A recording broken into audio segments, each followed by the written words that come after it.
On dit, ça dépend en bavarois ou non, c'est un mot allemand, donc on dit Schotten.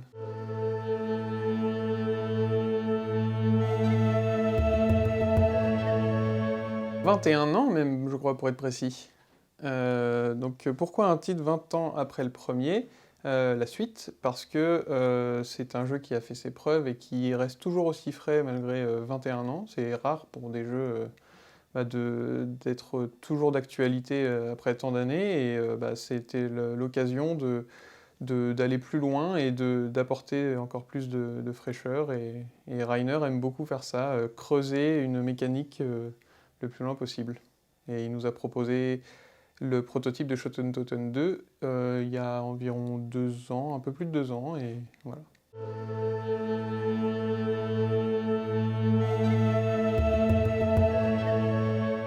C'est vrai que sur la forme, ils se ressemblent beaucoup, mais Shoten Toten 2 est différent parce que chaque joueur va avoir un rôle différent. Il y aura un assaillant et un défenseur, donc chacun réparti d'un côté et de l'autre d'une muraille. Chaque rôle aura une manière différente de gagner. D'un côté, il y a l'attaquant, lui, il va devoir attaquer le château, évidemment, et pour ça, il doit revendiquer sa supériorité une fois sur 4 tuiles différentes, ou alors il doit revendiquer la supériorité 2 fois sur la même tuile. S'il arrive à faire ça, il remporte la partie. De son côté, le défenseur, lui, il doit résister le plus longtemps possible, faire traîner la partie en quelque sorte, parce que si jamais la pioche vient à s'épuiser, l'attaquant n'a plus de force vive, et donc le défenseur l'emporte.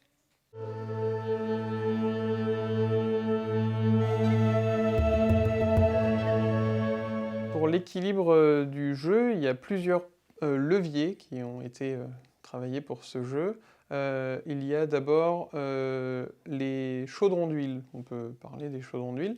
Le défenseur possède 3 pions. Les chaudrons permettent en fait au défenseur de jeter de l'huile par-dessus les rambardes et donc d'éliminer la première carte jouée au contact de la tuile.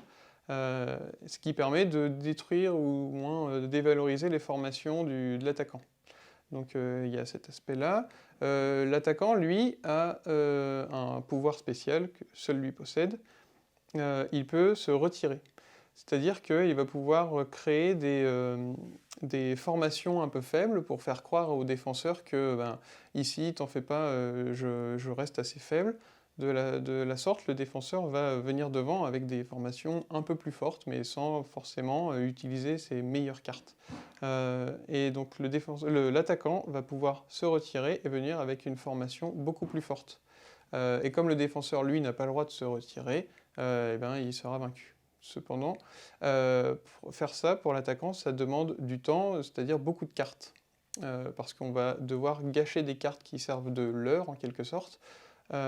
Et si jamais on arrive à la fin de la pioche, le défenseur gagne. Donc il y a toute une partie de... Voilà, j'ai un pouvoir qui me permet de me retirer, mais ça demande du temps. Et en contrepartie, je risque de perdre si je prends trop de temps.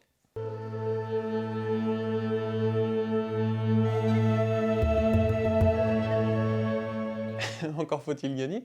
Je pense que, comme je l'ai dit tout à l'heure, tout est question de timing. Il faut réussir à prendre son temps et à voir si l'adversaire bluffe et veut vraiment créer une formation forte ici ou pas.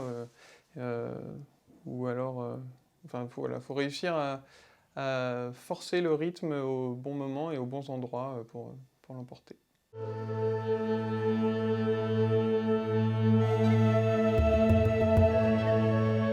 Ah, attaquant, c'est bien. Mais pour une partie complète, le mieux, c'est quand même de faire un aller-retour, de jouer chacun des 2 rôles, parce que comme c'est un jeu asymétrique, on n'aura pas les mêmes sensations, puis on va se dire « Ah ouais, mais l'autre côté, c'est beaucoup plus simple », et on va voir que non.